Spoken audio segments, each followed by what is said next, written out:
উনি ফিরবেন, ফিরতেই হবে ওনাকে। পুলিশের ভয়ঙ্কর অভিযানে 200 কোটি টাকা সহ গ্রেফতার রুমিন ফারহানা।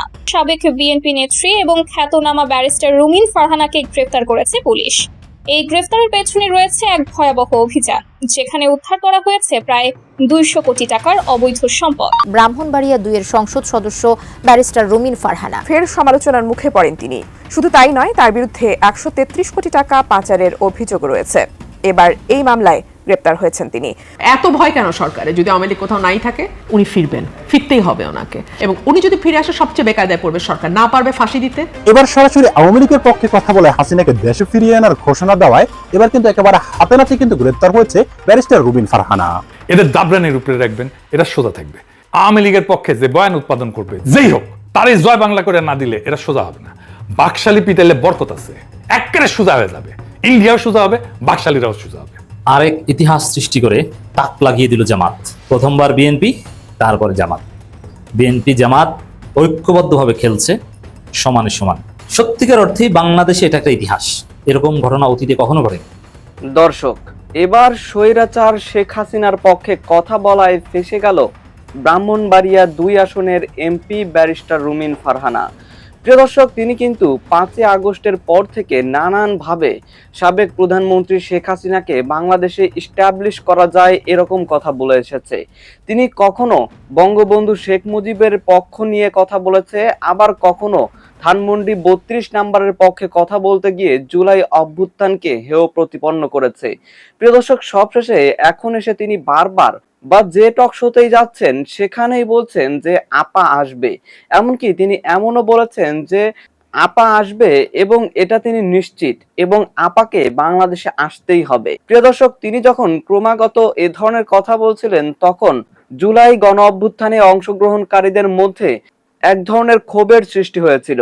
প্রিয় দর্শক, সেই ক্ষোভ থেকে এবার ব্যারিস্টার রুমিন ফারহানাকে কেন্দ্র করে যে ঘটনাটি ঘটেছে, সেটি দেখার পর আপনারা সত্যিই অবাক হবেন। বিশেষ করে এই মুহূর্তে তার কি অবস্থা, তিনি কি সত্যি গ্রেপ্তার হয়েছে নাকি যেই খবরগুলো ছড়িয়ে পড়েছে সেগুলো আসলে গুজব। প্রিয় দর্শক, আশা করছি সবগুলো বিষয়ে আজকের ভিডিওটি মনোযোগ সহকারে দেখলেই বুঝতে পারবেন। এরই সাথে সাথে ভিডিও শুরুতে আপনাদের আরো যে ভিডিওগুলোর অংশ বিশেষ দেখিয়ে শুরু করেছিলাম, সেই ভিডিওগুলোর বিস্তারিত আলোচনা দেখাবো। তবে তার আগে বলি, যারা এখনো চ্যানেলটি সাবস্ক্রাইব করেননি, সকলে চ্যানেলটি সাবস্ক্রাইব করে পাশে থাকা বেল আইকনটি বাজিয়ে দিবেন। আর যারা ইতিমধ্যে সাবস্ক্রাইব করে গেছেন তাদের সকলকে অসংখ্য ধন্যবাদ।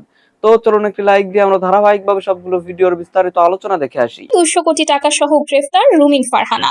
সাবেক বিএনপি নেত্রী এবং খ্যাতনামা ব্যারিস্টার রুমিন ফারহানাকে গ্রেফতার করেছে পুলিশ। এই গ্রেফতারের পেছনে রয়েছে এক ভয়াবহ অভিযান, যেখানে উদ্ধার করা হয়েছে প্রায় 200 কোটি টাকার অবৈধ সম্পদ। ব্রাহ্মণবাড়িয়া জেলার সরাইল উপজেলার একটি বিলাসবহুল বাড়িতে অভিযান চালায় র্যাব ও পুলিশের যৌথ টিম। অভিযানের নেতৃত্বে ছিলেন র্যাব 14-এর অধিনায়ক। সূত্র জানিয়েছে, ব্যারিস্টার রুমিন ফারহানা নিজ বাসভবনে অবস্থান করছিলেন যখন দরজা ভেঙে ঢোকে আইন শৃঙ্খলা বাহিনী। প্রথমে তিনি প্রতিরোধের চেষ্টা করেন, কিন্তু অভিযোগকারীদের সাক্ষ্য ও ভিডিও প্রমাণের মুখে শেষ পর্যন্ত হাতকড়া পড়তে বাধ্য হন। অভিযানে উদ্ধার হয়েছে নগদ 85 কোটি টাকা, বিভিন্ন ব্যাংকের চেক, সোনার বার, বিদেশি মুদ্রা এবং ডকুমেন্ট, যা মোট মূল্য 200 কোটি টাকারও বেশি বলে প্রাথমিক অনুমান। এছাড়া পাওয়া গেছে বিদেশি পাসপোর্টের কপি, যা ইঙ্গিত করে যে তিনি দেশ ছাড়ার পরিকল্পনা করছিলেন। রুমিন ফারহানা একসময় বিএনপির প্রভাবশালী নেত্রী ছিলেন। তিনি দল থেকে বহিষ্কৃত হওয়ার পর স্বতন্ত্র প্রার্থী হয়ে নির্বাচনে দাঁড়ান। তার সমর্থকরা দাবি করছেন এটা রাজনৈতিক প্রতিহিংসা, কিন্তু প্রশাসন বলছে প্রমাণ অকাট্য। এদিকে গ্রেফতারের খবর ছড়িয়ে পড়তেই সোশ্যাল মিডিয়ায় তোলপাড় শুরু হয়েছে। আইন সবার জন্য সমান, কেউই আইনের ঊর্ধ্বে নয়। অবশেষে ব্যারিস্টার রুমিন ফারহানার এই নাটকীয় গ্রেফতার ও 200 কোটি টাকার অবৈধ সম্পদ উদ্ধারের ঘটনা বাংলাদেশের রাজনীতি ও নির্বাচনী ইতিহাসে এক কলঙ্কিত অধ্যায় হয়ে রইল। যিনি একসময় জাতীয় সংসদে দুর্নীতির বিরুদ্ধে সোচ্চার ছিলেন, সেই তিনিই আজ দুর্নীতি, অর্থ পাচার ও সরকারি কর্মকর্তাকে হুমকির অভিযোগে কারাগারে। এই ঘটনা প্রমাণ করে ক্ষমতা ও অর্থের লোভে কেউই আইনের ঊর্ধ্বে নয়। জাতি এখন অপেক্ষায় আছে আদালত কি রায় দেবেন। এদের দাবরানের উপরে রাখবেন, এটা সোজা থাকবে। এদের সাথে মানুষের মতো আচরণ করছেন তো মরছেন, ওরাই আপার হ্যান্ড নিয়ে নেবে। আওয়ামী লীগের পক্ষে যে বয়ান উৎপাদন করবে, যেই হোক, তারই জয় বাংলা করে না দিলে এটা সোজা হবে না। বাকশালী পিটাইলে বরকত আছে। বিদেশের মাটিতে যেগুলো মস্তানি করবে সেগুলো বাংলাদেশে বাড়িতে গিয়া ধরবেন। এগুলো ভিতর ডিম। কয়টা কেস করেন, 1 সপ্তাহের মধ্যে সোজা হয়ে যাবে, রুলারের মতো সোজা হয়ে যাবে। তবে আমার স্ট্র্যাটেজিতে বাকশালী আর ইন্ডিয়া দুটোই সাইজ হয়ে যাবে একসাথে, একেবারে রুলারের মতো সাইজ হয়ে যাবে। শুনবেন, জানেন তো আমার স্ট্র্যাটেজি কলে ফুল প্রুফ। বন্দুকের গুলি মিস হতে পারে, আমার স্ট্র্যাটেজি মিস হবে না। কেমনি করবেন? হ্যাঁ, ফ্রি না, খালি সব ফ্রি, সব স্ট্র্যাটেজি ফ্রিতে কয়া দিই জন্য দাম নাই আমার। তাও কইতেছি, আসেন শুনেন, ইন্ডিয়া আর আওয়ামী লীগকে একই স্ট্র্যাটেজিতে দুটারই সাইজ করে দিতে পারবেন কিভাবে। আওয়ামী লীগ যদি সত্যি সত্যি জাউরম অব্যাহত রাখে, তাহলে ওদের ধরে ধরে জেনেভা ক্যাম্পের মতো একটা ক্যাম্প বানাইতে হবে, ওটা রাখতে হবে, নাগরিকত্ব কেড়ে নিতে হবে। ইন্ডিয়া পুশিং করলে সমান সংখ্যক বাকশালীকে ওই ক্যাম্প থেকে ধরে নিয়ে পুশব্যাক করে দিতে হবে ইন্ডিয়ায়। শুভেন্দু পশ্চিমবঙ্গে মুসলমানদের সাথে যে রাজনীতি করে, বাংলাদেশে বাকশালীর বিরুদ্ধে একই রাজনীতি করতে হবে। শুভেন্দু যে ধর বাংলাদেশি ধর করে যে তারায় না, এই যে দেখেন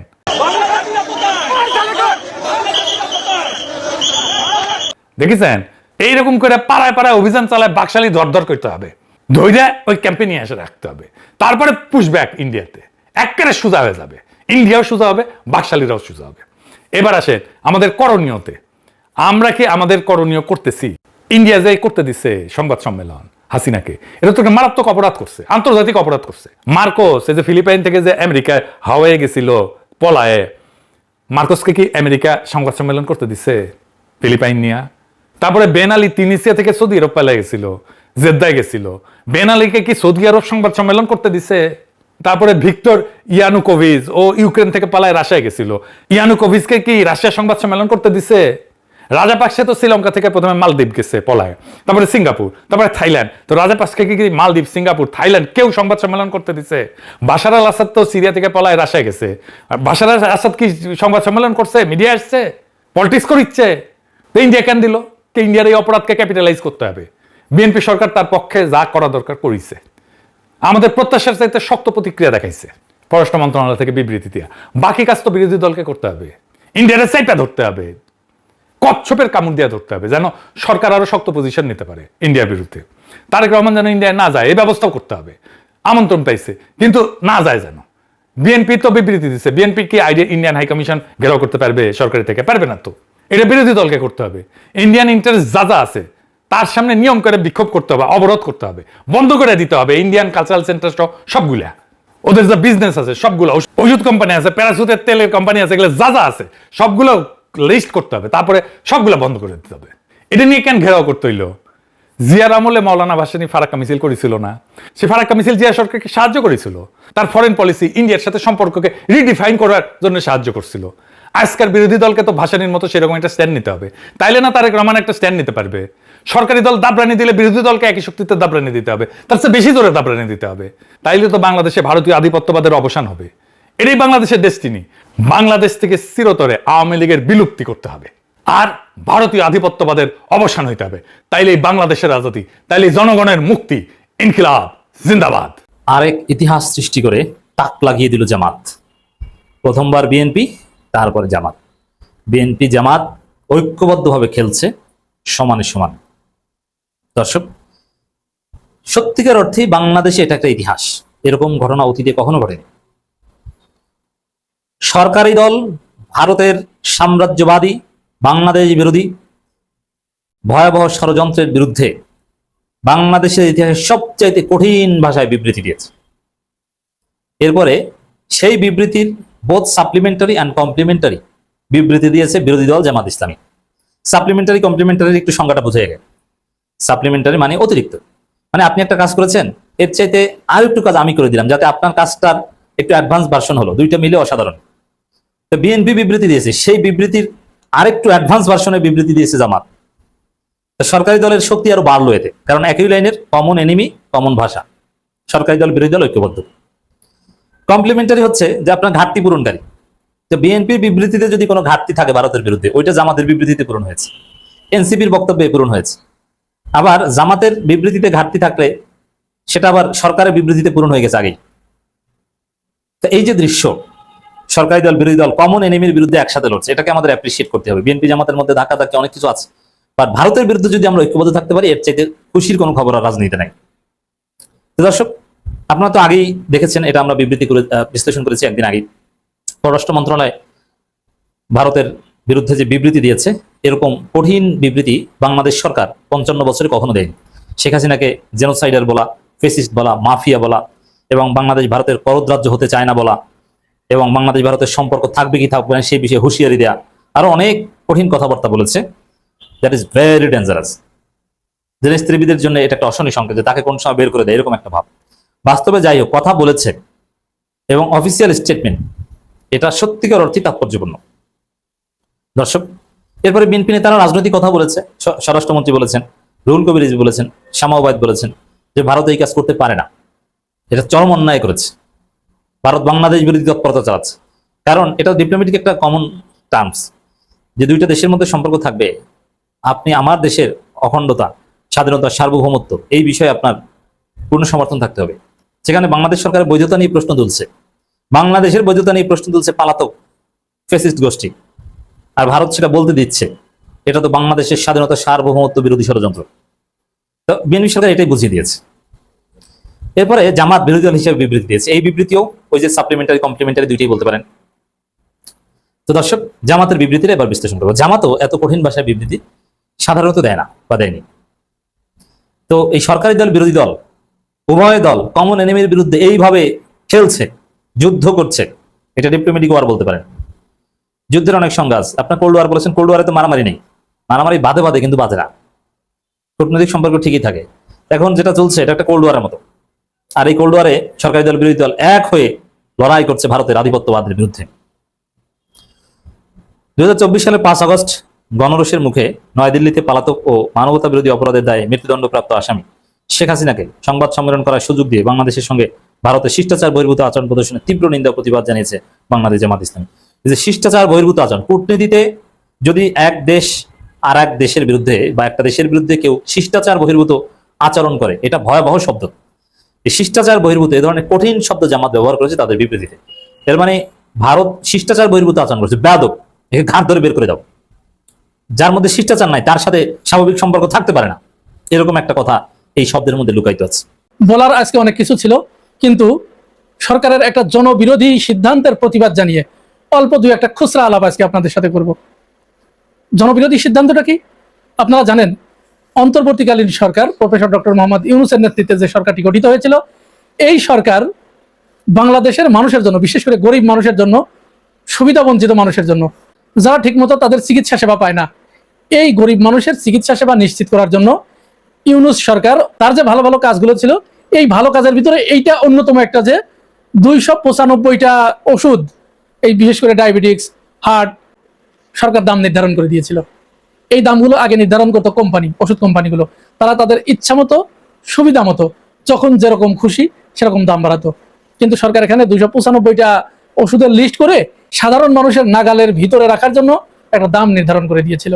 কিন্তু অত্যন্ত দুঃখজনক হলেও সত্য, এই আমাদের নির্বাচিত সরকার যারা বারবার বলে এসেছিল একটা নির্বাচন হতে দেন, একটা নির্বাচন হলেই দেখবেন আপনাদের সব সমস্যার সমাধান হয়ে যাবে, কোনো সমস্যা আর থাকবে না। মানে বিষয়টা এরকম ছিল যে নির্বাচনটা কোনো রকম হলেই হয়েছে, হইলে বাংলাদেশের মানুষ রাতারাতি একেবারে ঘোড়ার উপর থেকে লাফ দিয়ে হাতিতে উঠে পড়বে। আমরা এখন সেটাই দেখছি। এই সরকার সেই 295টা ওষুধ আবার কোম্পানির উপরে ছেড়ে দিয়েছে, অর্থাৎ যে দাম নির্ধারণ করে দিয়েছিল সরকার, ওই ঔষধ নীতিটি বাতিল করে কোম্পানির হাতে আবার ছেড়ে দেওয়া হয়েছে। এটা অবশ্যই জনবিরোধী একটা সিদ্ধান্ত হয়েছে। এই সিদ্ধান্তের প্রতিবাদ জানিয়ে আমরা চলুন আমাদের খুচরা আলাপের প্রথম পর্যায়ে চলে যাই। আপনারা জানেন 5 আগস্ট দিনব্যাপী ছাত্র দলের কোনো কর্মসূচি ছিল না। তারা এই দিন সারাদিন শুধু শিবিরের সাথে মারামারি করে কাটিয়েছে। যেখানে ছাত্র শিবির জুলাই আলোচনার আয়োজন করেছে, জুলাইয়ের গ্রাফি দিয়ে অঙ্কন করেছে, সেখানেই ছাত্র দল গিয়ে হামলা করেছে, মারামারি করেছে, এমনকি হাসপাতালের ভিতরে পর্যন্ত হামলা করেছে। আচ্ছা, ওইটা করেই ক্ষান্ত হয় নাই।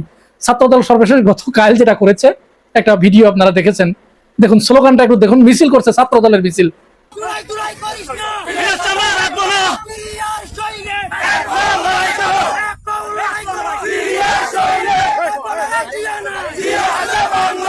জুলাই জুলাই করিস না, পিঠের চামড়া থাকবে না। এটা কিন্তু ছাত্রলীগ না, ছাত্র দল করছে, ছাত্র দল। ভাবা যায় এটা? বাংলাদেশে জুলাই নিয়ে ছাত্র দলের কোনো গ্রাফিতি নাই, কোনো কার্যক্রম নাই। তারা আছে বিভিন্ন প্রতিষ্ঠানে যেখানে কোটি কোটি টাকার কাজ চলছে, এই জায়গাগুলোতে বেছে বেছে তারা মারামারি। ঢাকা আলিয়াতে আজকেও তারা ছাত্র শিবিরকে ক্যাম্পাসে ঢুকতে দেয় নাই, তারা হলগুলো দখল করে রেখেছে বহিরাগতদের দিয়ে, যুব দলের নেতা ওই নয়নকে নিয়ে সেখানে গিয়ে তারা দখল করে রেখেছে। জগন্নাথ বিশ্ববিদ্যালয়ে 10 কোটি টাকার কাজ হবে, সেই কাজ সেনাবাহিনীর হাতে দিয়ে দেবার কারণে, ছাত্র শিবিরের চাপে সেনাবাহিনীর হাতে দিয়ে দেবার কারণে তাদের মাথা খারাপ হয়ে গেছে। এরা আবার প্রকাশ্যে ঘোষণা দিচ্ছে যে শিবিরকে 5 বার পিটাইছি, এই এলাকায় পুরান ঢাকায় শিবিরকে থাকতে দিব না, আসতে দিব না। চেহারাটা একটু দেখুন কিভাবে বলছে যে শিবিরের প্রত্যেকটাকে এখানে কুত্তার মতো পিটাইছি, এখানে পিটাইয়া সবগুলো এমার্জেন্সিতে ঢুকাইছি। এখান থেকে আজকে থেকে আমরা ঘোষণা দিলাম, আমরা বাংলাদেশ জাতীয়তাবাদী ছাত্র দল যতদিন বেঁচে আছি, বাংলাদেশের কোনো ক্যাম্পাসে এবং পুরান ঢাকার কোনো ক্যাম্পাসে শিবিরের কোনো অস্তিত্ব ভবিষ্যতে থাকবে না, এখন থেকে থাকবে না। এই যে ছেলেটাই কথাটা বলছে, এই ছেলেকে আবার চেনেন, এটাকে এই মালকে তা জানেন তো? এই মাল 5 আগস্টের পরে যুবলীগের এক নেতার বাড়িতে লুটতরাজ করতে গিয়ে তার হাত হারাইছে। পরবর্তীতে সে এসে বলছে যে এটা জুলাই যোদ্ধা, সে নিজেকে এবার জুলাই যোদ্ধা হিসেবে, যে জুলাইতে আমার হাত হারাইছে। এইটা আজকে যে এশিয়া পোস্ট আজকে সেটা প্রমাণ বের করেছে। এই হলো এদের অবস্থা, এই হলো ছাত্র দলের টোটাল অ্যাক্টিভিটিস। দর্শক, আমি আশা করছি আপনারা সকলে অত্যন্ত মনোযোগ সহকারে সবগুলো ভিডিও দেখেছেন। এমনকি দর্শক, যদি এই ভিডিওগুলো সম্পর্কে আপনাদের কোনো মতামত থেকে থাকে তাহলে তো অবশ্যই জানাবেন। দর্শক, নিউজটি শেষ করছি এখানেই, ফিরছি পরবর্তী নিউজে নতুন কোনো টপিকে। আল্লাহ হাফেজ।